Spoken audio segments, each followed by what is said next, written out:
उसी प्रकार परम वस्तु, परम तत्व, परम प्रकाश के लिए गुरु को धारण करना ही है। गुरु धारण करने के पश्चात गुरु जो कहें उस मार्ग से चलना चाहिए। गुरु के बिना भगवत प्राप्ति नहीं होती। प्रश्न, क्या सबके लिए गुरु बनाना जरूरी है? गुरु न बनाने से नहीं होगा? मां, एक में अनंत है, अनंत में एक, वो एक ही है और कोई नहीं। भगवान किसको कौन लाइन से ले जाएंगे कौन जानता है? अनंत रास्ता है ना। हो सकता है किसी की इतनी भगवत भक्ति की प्रगाढ़ता हो, भगवान के प्रति समर्पण हो, तो भगवान उसके भीतर ही प्रकट होकर के उसको ज्ञान दे दें। तो इसलिए माँ कहते हैं कौन लाइन से भगवान ले जाएंगे कोई नहीं जानता। तो माँ, जिन्हें गुरु नहीं मिले, गुरु उपदेश प्राप्त नहीं हुआ, वे क्या करेंगे? जिनका कोई गुरु नहीं है वो क्या करेगा? माँ, भगवान कहाँ नहीं है? गुरु रूप में, ऋषि मुनि रूप में, सब में मौजूद है। गुरु कहाँ किसमें नहीं है? सब में सब मौजूद है। माँ की दृष्टि गुरु की प्रति, यह ठीक ठीक प्रकाश हो जाए तो सब प्रकाश हो जाता है। भगवान को जानना पाना माने अपने को जानना पाना।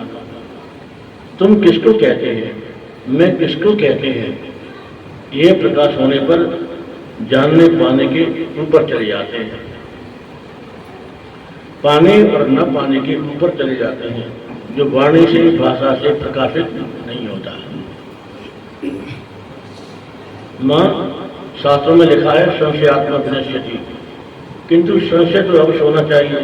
संशय बिना जिज्ञासा ही प्रवृत्त नहीं होती। माँ, अरे तुम खुद ही कहा संशयात्मा विनश्यति, तुम तो उत्तर दे दिया। संशय रहने से ही विनाश, क्षति होता है। तुम्हारे प्रश्न में ही उत्तर रह गया। शास्त्र वाक्य में, गुरु वाक्य में संशय करने से क्षति होती है। शास्त्रों के वचनों में, गुरु के वचनों में संशय करने से नुकसान होता है, क्षति होती है।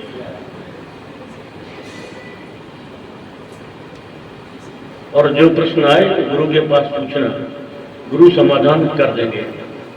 गुरु के बिना संशय का निवारण नहीं कर सकते।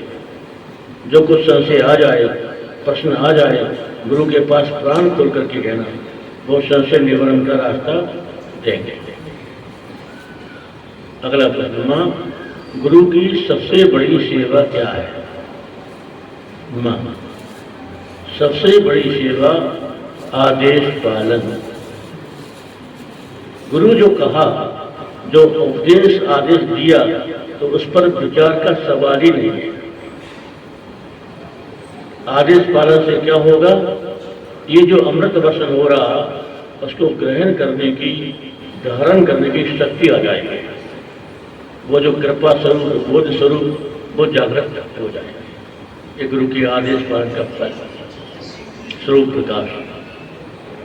प्रश्न, माँ, गुरु आदेश पालन से हमको पालेंगे?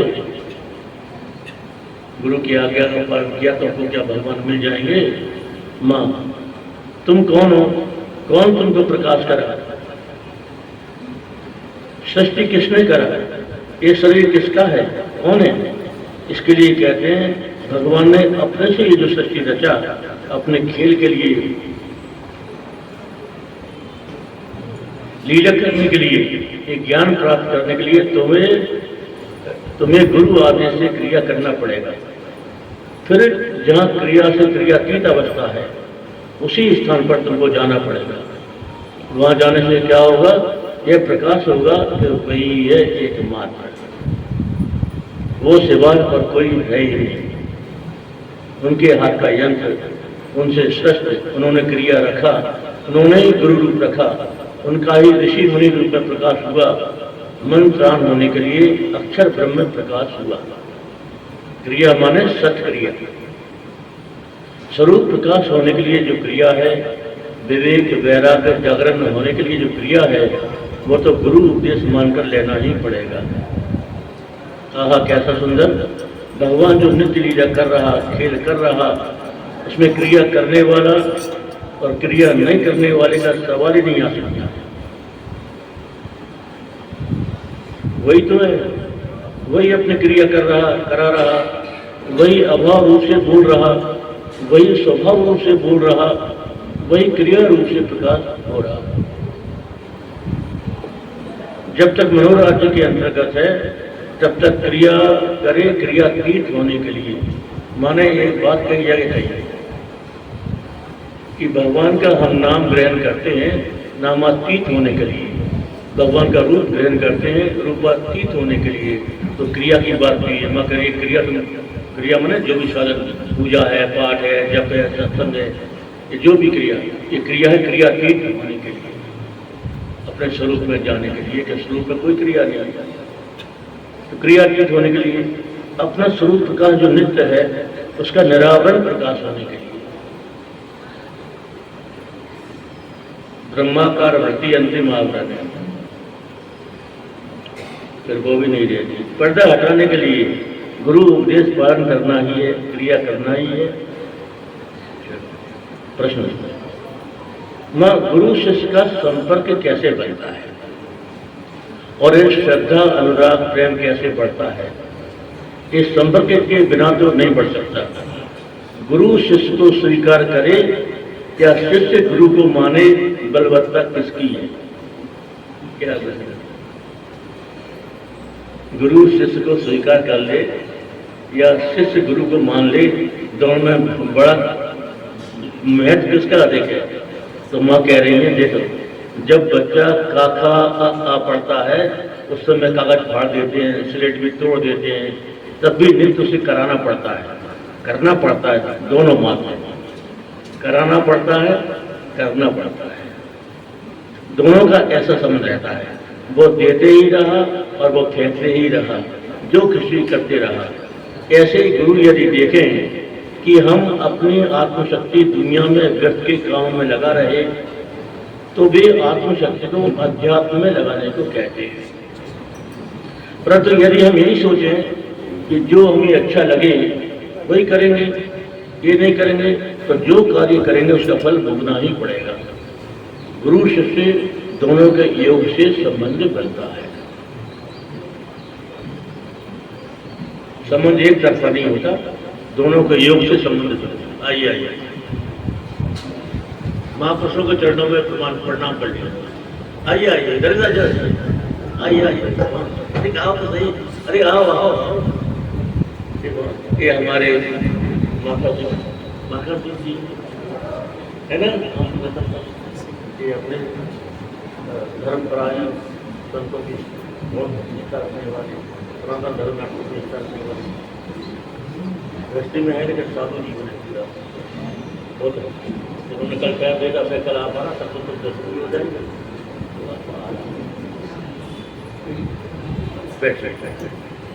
आइए ये अपने क्या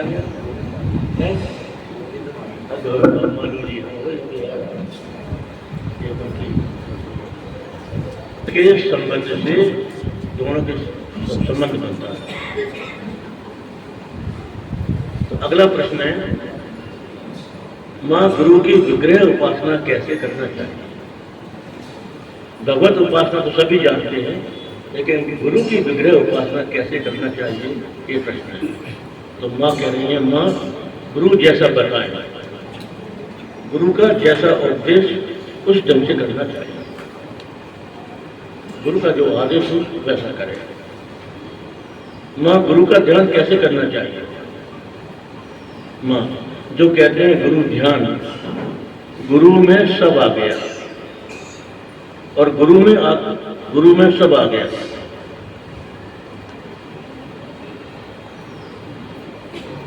ये करेक्शन सही,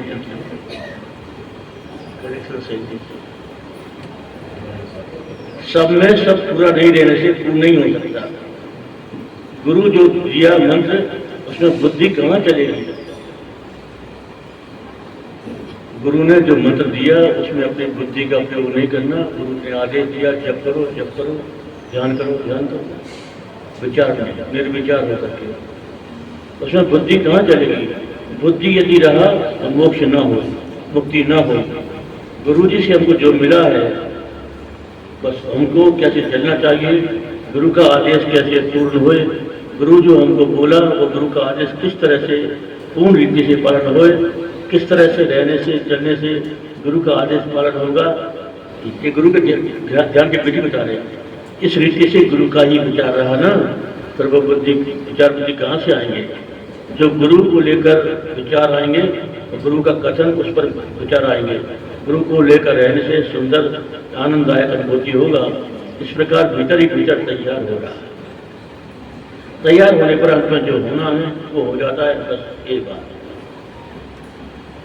गुरु के प्रति समर्पण। अगला प्रश्न है, माँ मन स्थिर नहीं होता, क्या करना चाहिए? क्या मंत्र की धारणा करें? माँ ने अपने उपदेशों में कई जगह अंतर गुरु शब्द का प्रयोग किया है। माँ ने यहाँ तक कहा है कि जब तक अंतर गुरु का जागरण नहीं होगा तब तक काम नहीं बनेगा। तो उसी बात को सुनकर के किसी के मन में प्रश्न आया कि अंतर गुरु से क्या तात्पर्य है? वही प्रश्न है। माँ, आप अपने उपदेशों में कभी कभी अंतर गुरु शब्द का व्यवहार करती हैं। अंतर गुरु किसे कहते हैं? माँ, अंतर गुरु ज्ञान गुरु, जो दीक्षा लेते हैं जब तक करते हैं अंतर गुरु का, ज्ञान गुरु का प्रकाश होने के लिए। अंतर गुरु भीतर रहा ही है, जब तक उसका जागरण न होए प्रश्न आते रहते हैं। और ये होता है, किसी वक्त धक्का भी होता है। धक्का होने से असली चीज पाते हैं। बाबा, किसके बीच कैसे प्रकाश होगा समझना कठिन है।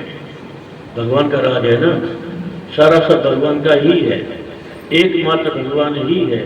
भगवान कहाँ नहीं है, एकमात्र वही है, अपना ही खेल रहा है। इसलिए जो लाइन से चले, जो तरीका से, उसी तरीके के बीच में सब कुछ मिलता है। इसलिए गुरु आदेश पालन, गुरु उपदेश का पालन। अगला प्रश्न, ध्यान किसका किया जाए, गुरु का या इष्ट का? ध्यान किसका किया जाए, गुरु का या इष्ट का? माँ कह रही है, गुरु जैसा बताए। गुरु का दर्जा भगवान से बढ़कर है। माँ की बात, गुरु का दर्जा भगवान से बढ़कर है। गुरु आदेश पालन करनी, उनका आदेश पालन करो। माँ, मंत्र का एक बार एक कॉमन प्रश्न है सबका। माँ, हम मंत्र का क्या किसी भी अवस्था में जप कर सकते हैं या स्नान करके ही करना होगा मंत्र का जप? तो माँ कह रहे हैं, देखो, मंत्र कभी अपवित्र नहीं होता। भगवान का नाम तो पवित्र करने वाला है। किसी भी अवस्था में मन ही मन जप कर सकते हैं। जैसे भी भगवान का नाम ले उससे फायदा है। मंत्र के रूप में भगवान ही है, इसको याद रखना। मंत्र के रूप में भगवान ही है। अक्षर ब्रह्म, अक्षर जो क्षय नहीं होता, अक्षर रूप में, नाम रूप में, मंत्र के रूप में भगवान हमेशा हर वक्त हमारे साथ। उसका संग करना है, माने जप करना है। हाथ से काम करो और मंत्र भीतर रहे, नाम रहे। नाम मंत्र कभी अशुद्ध नहीं होते, इसलिए हर टाइम उनका संग कर सकते हैं। आज के बारे में करते हैं, बाकी कल करते हैं।